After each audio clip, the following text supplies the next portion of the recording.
أولما أصابتكم مصيبة قد أصبتم مثليها قلتم أن هذا قل هو من عند أنفسكم إن الله على كل شيء قدير وما أصابكم يوم التقى الجمعان فبإذن الله وليعلم الذين نافقوا وقيل لهم تعالوا قاتلوا في سبيل الله أو ادفعوا قالوا لو نعلم قتالا لاتبعناكم هم للكفر يومئذ أقرب منهم للإيمان يقولون بأفواههم ما ليس في قلوبهم والله أعلم بما يكتمون الذين قالوا لإخوانهم وقعدوا لو أطاعونا ما قتلوا قل فادرءوا عن أنفسكم الموت إن كنتم صادقين۔ کیا جب کبھی اے مسلمانوں تم کو کوئی تکلیف پہنچے کہ تم اس جیسی دو چند پہنچا چکے ہو تو کہتے ہو کہ یہ کہاں سے آ گئی؟ اے نبی کہہ دیجئے کہ یہ خود تمہاری طرف سے ہے، بے شک اللہ ہر ایک چیز پر قادر ہیں۔ اور تم کو جو کچھ اس دن پہنچا جس دن دو جماعتوں میں مٹ بھیڑ ہو گئی تھی، وہ سب اللہ کے حکم سے تھا، اور اس لیے کہ اللہ تعالیٰ ایمان والوں کو تم میں سے تمہیں معلوم کرا دے اور منافقوں کو بھی معلوم کرا دے، جن سے کہا گیا کہ آؤ اللہ کی راہ میں جہاد کرو یا کافروں کو ہٹاؤ، تو وہ کہنے لگے کہ اگر ہم لڑائی جانتے ہوتے تو ضرور تمہارا ساتھ دیتے۔ وہ اس دن بنسبت ایمان کے کفر سے بہت قریب تھے، اپنے منہ سے وہ باتیں بناتے ہیں جو ان کے دلوں میں نہیں، اور اللہ تعالیٰ بخوبی جانتے ہیں جسے وہ منافق چھپاتے ہیں۔ یہ وہ لوگ ہیں جو خود بھی بیٹھے رہے اور اپنے بھائیوں کی بابت کہا کہ اگر وہ بھی ہماری مان لیتے تو قتل نہ کیے جاتے۔ اے نبی کہہ دیجئے کہ اگر تم سچے ہو تو اپنی جانوں سے موت کو ہٹا دو۔ سامعین، اب ان آیتوں کی تفسیر سماعت کیجیے۔ جنگ احد کے بقیہ واقعات۔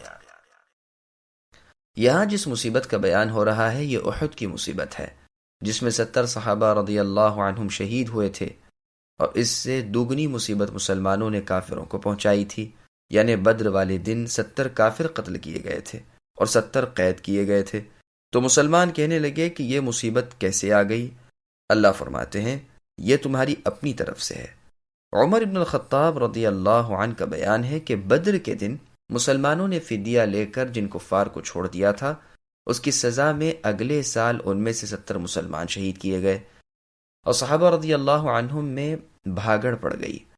رسول اللہ صلی اللہ علیہ وسلم کے سامنے کے 4 دانت ٹوٹ گئے، آپ کے سر مبارک پر خود تھا وہ بھی ٹوٹا، اور چہرے مبارک لہو لہان ہو گیا۔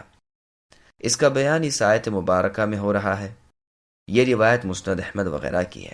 بس ایک مطلب تو یہ ہوا کہ یہ خود تمہاری طرف سے ہے، یعنی تم نے بدر کے قیدیوں کو زندہ چھوڑنا اور ان سے جرمانہ جنگ وصول کرنا اس شرط پر منظور کیا تھا کہ تمہارے بھی اتنے ہی آدمی شہید ہوں، تو وہ شہید ہوئے۔ دوسرا مطلب یہ ہے کہ تم نے رسول اللہ کی نافرمانی کی تھی، اس باعث تم کو نقصان پہنچا۔ 3 اندازوں کو رسول اللہ صلی اللہ علیہ وسلم نے حکم دیا تھا کہ وہ اپنی جگہ سے نہ ہٹیں، لیکن وہ ہٹ گئے۔ اللہ تعالیٰ ہر چیز پر قادر ہیں، جو چاہیں کریں، جو ارادہ ہو حکم دیں، کوئی نہیں جو اللہ کا حکم ٹال سکے۔ دونوں جماعتوں کی مٹ بھیڑ کے دن جو نقصان تم کو پہنچا کہ تم دشمنوں کے مقابلے سے بھاگ کھڑے ہوئے، تم میں سے بعض لوگ شہید بھی ہوئے اور زخمی بھی ہوئے، یہ سب اللہ تعالیٰ کی طرف سے قضاء و قدر سے تھا۔ اللہ کی حکمت اس کی مقتضا تھی۔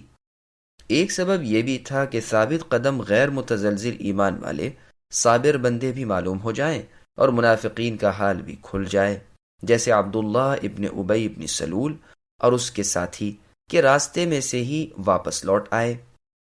ایک مسلمان نے انہیں سمجھایا بھی، آؤ اللہ کی راہ میں جہاد کرو یا کم از کم ان چڑھ آنے والوں کو تو ہٹاؤ، لیکن انہوں نے ٹال دیا کہ ہم تو فنون جنگ سے بے خبر ہیں، اگر جانتے ہوتے تو ضرور تمہاری پیروی کرتے۔ یہ بھی مدافعت میں تھا کہ وہ مسلمانوں کے ساتھ تو رہتے جس سے مسلمانوں کی گنتی زیادہ معلوم ہوتی، یا دعائیں کرتے رہتے یا تیاریاں ہی کرتے۔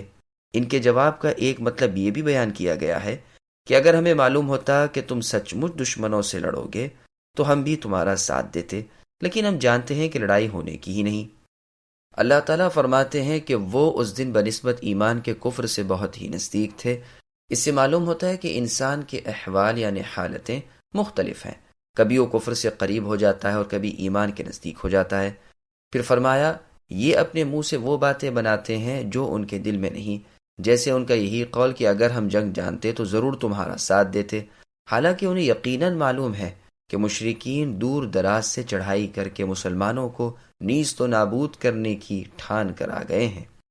وہ بڑے جلے کٹے ہوئے ہیں، کیونکہ ان کے سردار بدر والے دن میدان میں رہ گئے تھے اور ان کے اشراف قتل کر دیے گئے تھے، تو اب ان ضعیف مسلمانوں پر ٹوٹ پڑے اور یقیناً جنگ عظیم برپا ہونے والی ہے۔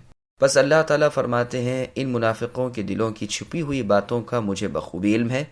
یہ وہ لوگ ہیں جو اپنے بھائیوں کے بارے میں کہتے ہیں اگر یہ ہمارا مشورہ مانتے، یہیں بیٹھے رہتے اور جنگ میں شرکت نہ کرتے تو ہرگز نہ مارے جاتے۔ اس کے جواب میں اللہ تعالیٰ کا ارشاد ہوتا ہے کہ اگر یہ ٹھیک ہے اور تم اپنی اس بات پر سچے ہو کر بیٹھ رہنے اور میدان جنگ میں نہ نکلنے سے انسان قتل و موت سے بچ جاتا ہے، تو چاہیے کہ تم تو مرو ہی نہیں، اس لیے کہ تم تو گھروں میں ہی بیٹھے ہو، لیکن ظاہر ہے کہ ایک روز تم بھی چل پڑو گے، گو تم مضبوط برجوں میں پناہ گزین ہو جاؤ، پس ہم تم کو تب سچا مانیں کہ تم موت کو اپنی جانوں سے ٹال دو۔ جابر بن عبداللہ رضی اللہ عنہ فرماتے ہیں یہ آیت عبداللہ ابن ابی ابن سلول منافق اور اس کے منافق ساتھیوں کے بارے میں اتری ہے۔